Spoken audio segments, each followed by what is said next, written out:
You are listening to I Am Refocused Radio with your host, Shamaya Reed.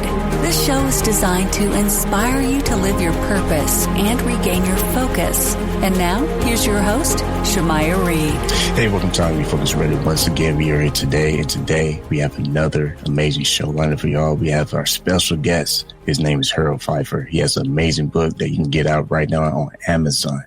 It is My Bully, My Aunt, and Her Final Gift. He has a powerful story. He has a lot of experience, a lot of different changes in his life. But, man, we're going to have a fun time learning everything about what he does. First and foremost, Harold, I know that you are busy, and we're going to understand why, because you have a heck of a story. So first and foremost, I want to say thank you for spending time with us, man. How you doing today? I'm doing good. Glad to be here, and hopefully I can share a couple stories, maybe make you guys laugh. Maybe encourage you to dig a little deeper and go get the book. So let's kind of go back in time, because we're not going to go too far back, but just for our audience sake, you were born in Columbus, Mississippi. You, as a child, you've been through a lot. You were hustling the streets. You worked the streets. You busted tables. You graduated from high school, earned some degrees at Mississippi State University and Jackson State University. You began your career as a air traffic controller in Memphis, Tennessee. After 23 years, you left and became an international contractor. And that's where I want you to jump in and kind of give us a little painting of your crazy roller coaster life, man. Oh, man, wow. I had a horrible childhood, to be honest. And there's a place in Mississippi, I'm sure it's still there, called Sugar Ditch. Sugar Ditch sounds weird. Sugar Ditch, Mississippi, broken down homes, the no sewer, or the sewer, float through the ditch area behind the houses and some in front of it. It wasn't that bad, but almost. But anyway, mom's schizophrenic, all that. So I kind of buried all that as I got into college and moving up. And long story short, didn't tell people about my past, because I didn't want the sympathy, none of that. I'm like, want to fit in. So anyway, I ended up writing a book in Afghanistan, Surviving Chaos, How I Found Peace at a Beach Bar. And that was because our camp got attacked by the Taliban. And in the process, I thought I was going to be killed. And so Taliban had this thing, they would blow up the place, and then they'll run in and shoot whoever left until they were exterminated. So the place blew, I'm sitting there. Well, I'm still here. I got 2 eyes, still feel my nose, mouth, 10 fingers, still here. But the next onslaught could be on the way, where they come in and shoot everybody. So long story short, I'm sitting there praying, and my life is flashing before my eyes. And it goes back to being a childhood, my child, and coming forward. And part of it was like, man, I always planned to write a book about my childhood. And like, man, I didn't get a chance to do that. So I kept on praying, God, if you let me get out of here, I'm going to write that book. Well, the book, Surviving Chaos, How I Found Peace at a Beach Bar, was that book. So once I wrote that one of the characters was my Aunt Kathy. And people, kind of popular man, kept asking me about Aunt Kathy, was she really like that, blah, blah, blah. So I decided, like, she kind of need a book. So my bully, my aunt, and her final gift is that book. And so I went in on her. And it started out a little kind of mean spirit, because I had to build the scenario, who she was. And then I tell the story. And so it's a lot of humor, a lot of wild stuff. But I like to entertain, and I wanted to bring people along. I want you to laugh with me more than, be in touch or, by all the drama. Yeah, the drama is there, but there's a lot of good humor, a lot of good things that I think good, a lot of unique things that you probably never heard, but to me, it's fun. And once again, listening, watching us online, I'm Refocused Radio, talking to our special guest today, Harold Phifer. Go on Amazon. I'm going to put the book cover up there real fast for our audience. You go on Amazon and get a copy of this book, My Bully, My Aunt, and Her Final Gift. So my first question, just to start us off, from the book, man, the title, man, that's an eye catcher right there. A bully leaving a final gift. So when it comes to that unexpected gift, kind of share with the audience, how did you come to recognize, against all the memories that you had to choose from, that there was a little gift in there? Yeah, all she put me through, and I say that because the bullying. I wrote this poem for Christmas play, and had never got any Christmas gift, but like, I'm gonna make it happen this Christmas. So I'm gonna write a poem. I'm gonna win the best, the best Spirit of Christmas, award, at church, and I'm gonna deliver it to Santa Claus. That was my plan. Well, right before the big play, my aunt had stole my poem, give it to my older brother, and for him to perform. So she was always doing things that I put in terms of bullying. Another incident was she took us to this county fair, and me and my brother sneak off, start gambling, which was illegal, of course, still is in Mississippi. Well, at that time, and even where we were, it's still illegal. And I'm like 7, 8, and my brother about 10. So we're gambling, betting on these what hole the mouse would leave the table on like a billiard table. Well, I started winning, and if you got enough credit, you win this bicycle, And me, I was on a heater. I was winning. So I win the bike, and all of a sudden my aunt shows up with all this commotion because, I'm about to take pictures and make the paper and all that. And so my aunt shows up, find out we had been gambling, and make me give it back.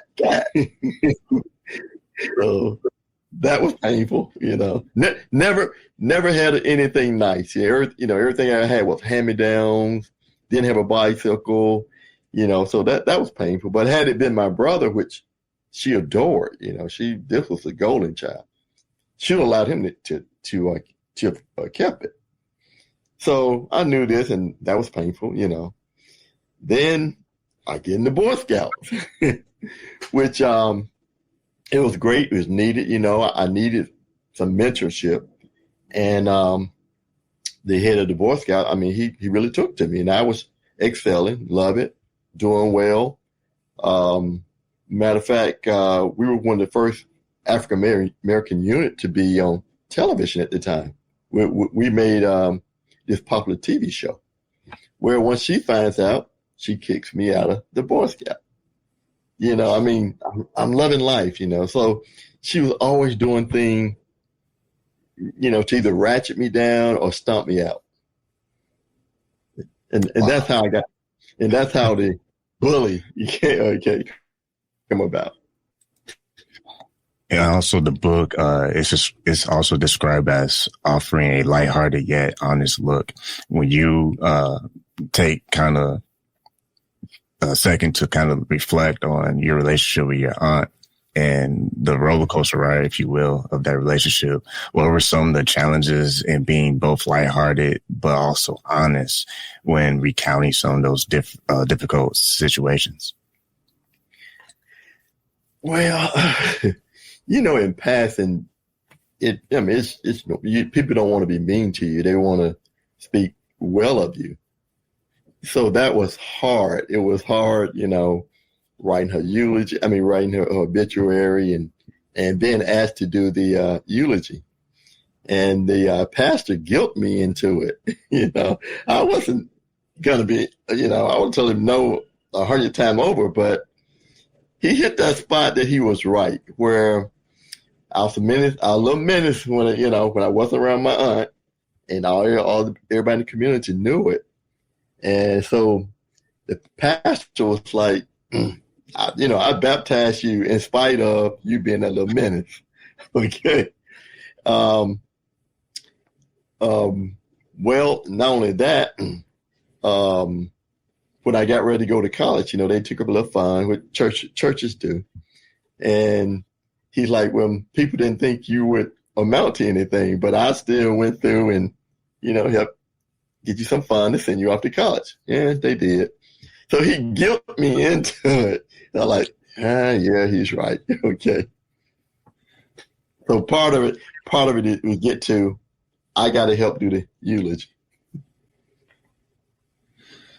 Once again, listen to Refocused Radio and watch us online. Once again, you can get this book on Amazon. We'll show on the screen because I want you all to understand that this is something that I hope you appreciate, because not too often do you have these crazy stories of real life situations, but at the same time, you didn't allow that to sour you. Like, you still made a great life for yourself. So kind of touch on maybe some of the history of your professional work experience, and how do you see just some of the things that you've been able to go through still kind of shape your way as far as a writer, and just still having a positive outlook on life? Because it's easy to get sour and say, well, I've been through all this stuff and, woe is me.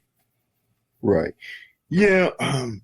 It was tough. And the weird thing, I hear other people say this before, that they just had a feeling, they just knew. Even though I was downtrodden, I probably was never comfortable consistently. And I mean by that, 2 or 3 days in a row, until I was about 28. Okay. But as a kid, I knew I knew where I wasn't meant for me. I knew if I could make it to college, I knew if I just held on, believed, I could change it. And, I got to admit, it had to be spiritual, it had to be God driven. I mean, I don't know why. I mean, I can't explain, to be honest. I just knew there was something better. And I've hit a bunch of rough spots. And think about success. When you have a little success or a lot, and you hit a rough spot, you start to recalculate, how did you, find that success in the first place? So it gives you something to bank on when you hit a rough spot again. And those are the things that helped me.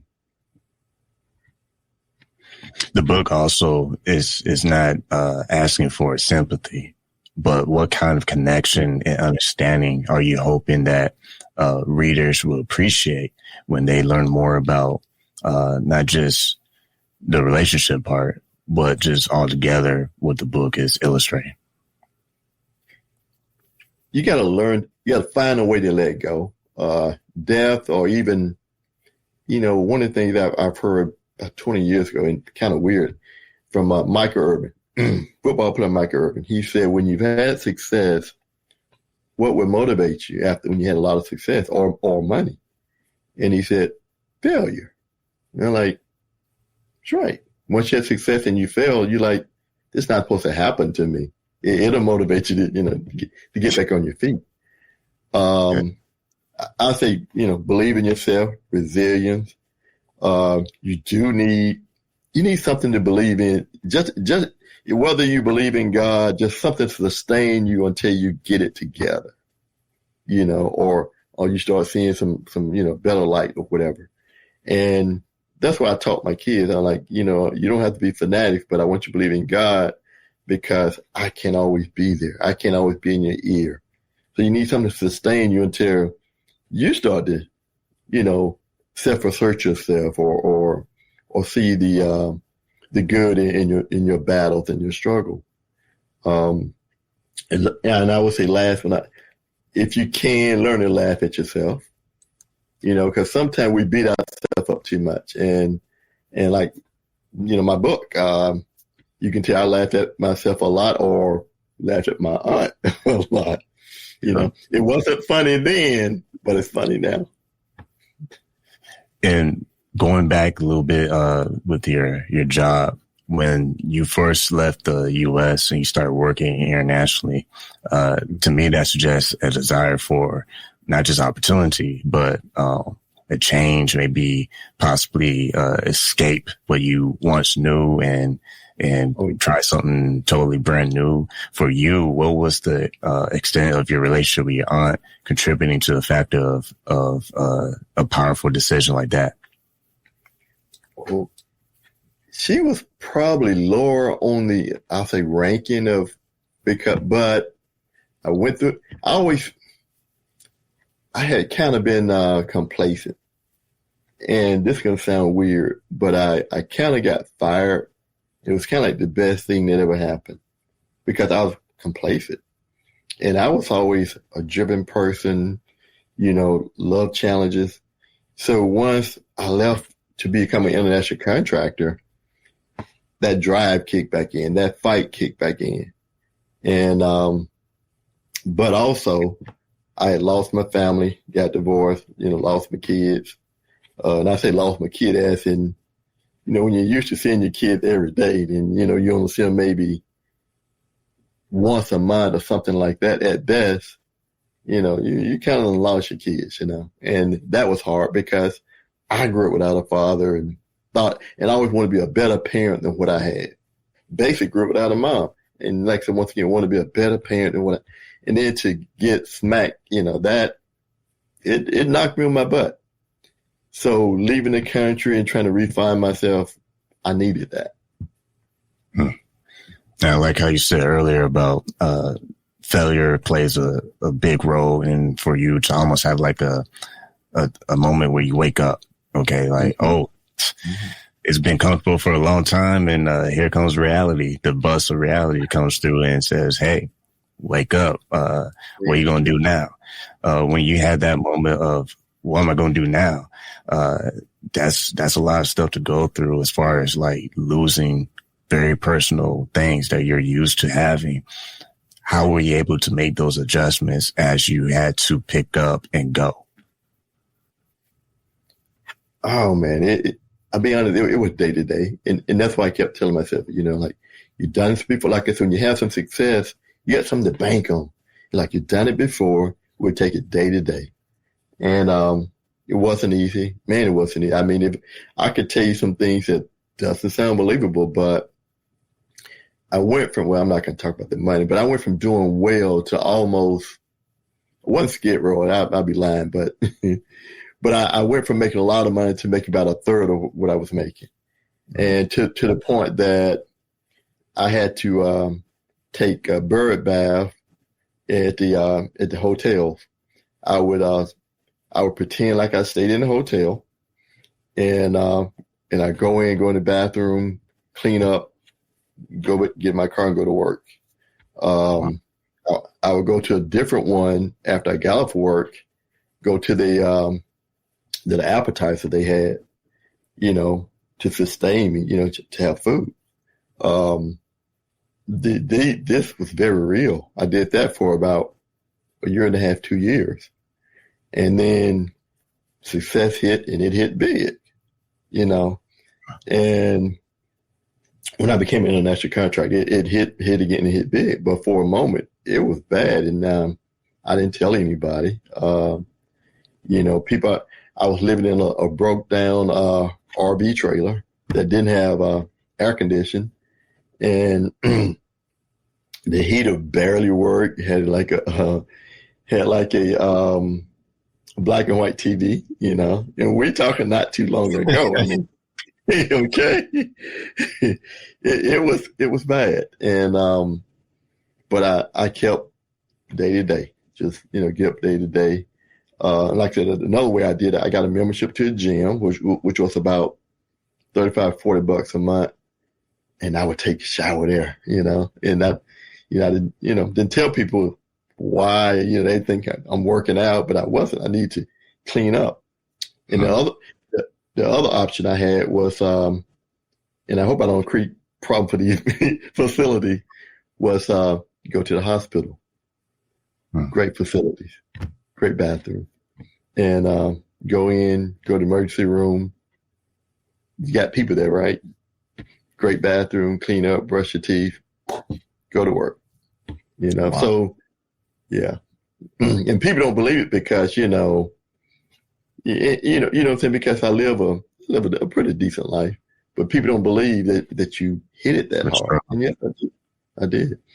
And it was so hard for me because I came a long way and was doing well for quite a while. And then, you know, got into some stuff. I won't go into that, but then got smacked down hard.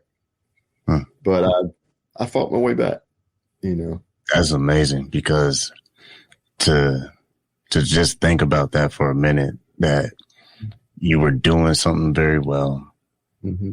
You had to downgrade. You had to struggle. You had to make difficult decisions. I mean, for you to have to go different place to place just to, you know, freshen up and make yourself presentable and still be on the grind and go to work. Yeah. That takes mental toughness. That's not for no, you know, that's not for no weak sauce. That's for someone who's determined. So my next question for you is, looking back, would you say those challenging times is what built a solid foundation for you as far as I'm always going to push myself no matter how difficult life comes at me? Oh, yes. Oh, yes. It, you know, and I have a sunny disposition, and people don't realize why I smile, because I've seen bad, you know, and I don't let a lot of things get to me because I've seen bad, you know. And so, and I remind myself, you know, because, you know, you're human. You're like, stop complaining, Harold. You know, this is nothing compared to what you've done before, you know. But yeah. So many people, we get distracted on our journey in life because we're trying to build a life. I mean, some of us, we want to reach and be like the top celebrity. And some of us, we just want to have a decent living and just be able to have peace and sleep at night. For you, understanding both sides of the aisle, being at the top of the world and then being at the bottom, and then, like you said in your own words earlier, having to fight back. What would you say to someone who feels like, you know what, man? I love the hopeful, you know, speeches and stories, but it's real right now, man. Like, I'm going through it. I'm in the thick of things. What would you say to encourage that person just to say, you know what? I don't know your situation, but here's some of the things that I did when I fell at the bottom of the pit, and how I was able to fight out of that, you know, horrific season. Like I said, don't give up hope. You evaluate everything, what you don't need, what you do need, you know, survive, who's genuine in your life, and those that are not, you got to get away from them quickly. And like I said, you know, day to day, just little victories, you know, if you have to, just little victories. But you got to believe in yourself. And like I said, once again, if it takes God to keep you focused or stable, for sure, I by no stretch would I say exclude God or Jesus Christ. Man. Wow. Yeah. I mean, when I read the Bible, I didn't have that on my bingo card. That part of the story is not just encouraging. That speaks volume. When a person is determined to not allow bad situations to be the definition of their life, but instead use it as a opportunity to execute and push forward. Because what you did wasn't something that, you know, you just snap your fingers and things got better. It really took commitment. One thing I want to touch on too, I know we're talking about your book, but you are your book, so you're the author. When you look at the struggles that you had to endure, and now you're on the other side, you're doing your thing with international contractor, and you're on these different platforms telling your story, telling the behind the scenes of why you wrote the book. I mean, wow. Do you ever look at life and just be like, wow, I'm actually making it, man, because I could be worse right now. But by the grace, God, I'm actually, I'm doing better than what some people who, could have probably every right to give up. Oh, I mean, all the time. It's like part of my prayers is, and I'm not trying to get too religious, but I think I thank God for letting me see different things, experience, even things I fail at. I blame myself for the failure, but he gave me the opportunity, and it's like there were times you didn't think you would get the opportunity, and to get it. And, I'm like, if I get the opportunity, whether I make it or not, it's on me at that point, Yeah.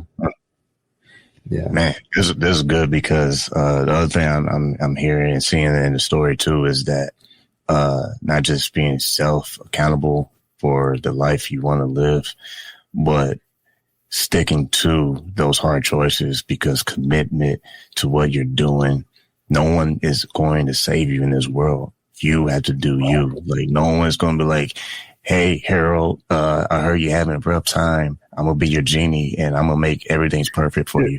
Like, I wish that existed, but it doesn't exist for any of us. So no one gets to have shortcuts.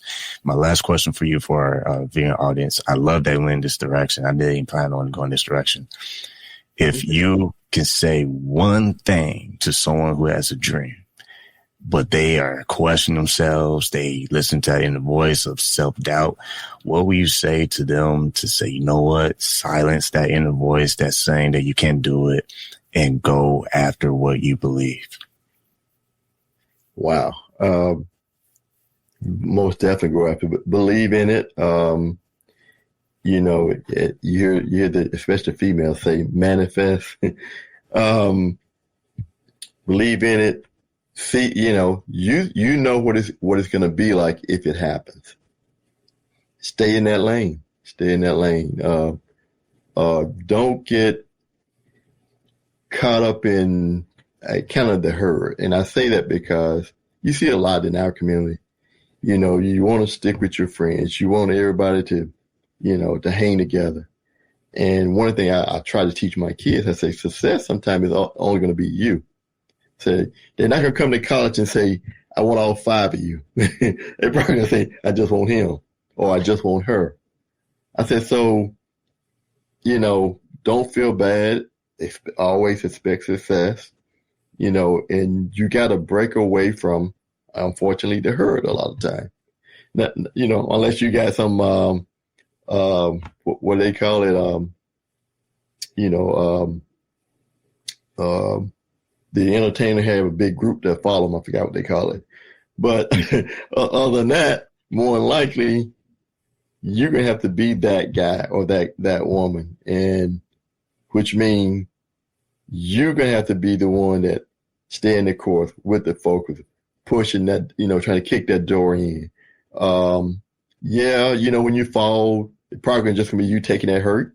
But then guess what? If you succeed, it'll be just you.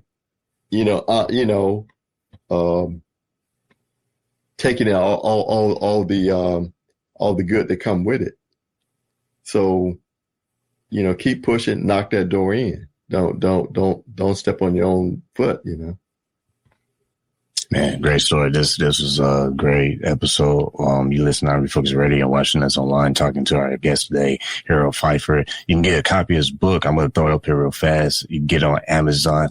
It is My Bully, My Aunt, and Her Final Gift. Not only did you learn about the book today, but you got a little masterclass as well from Harold. So once again, I want to say to you, not only appreciate your time, but appreciate the wisdom of not just a story of resilience, but a story of never quitting. Because when life throws rocks at you, you can quit or you can say, bring it. So once again, to my audience, thank you for watching. And to Harold, thank you for your time, man. Thank you too.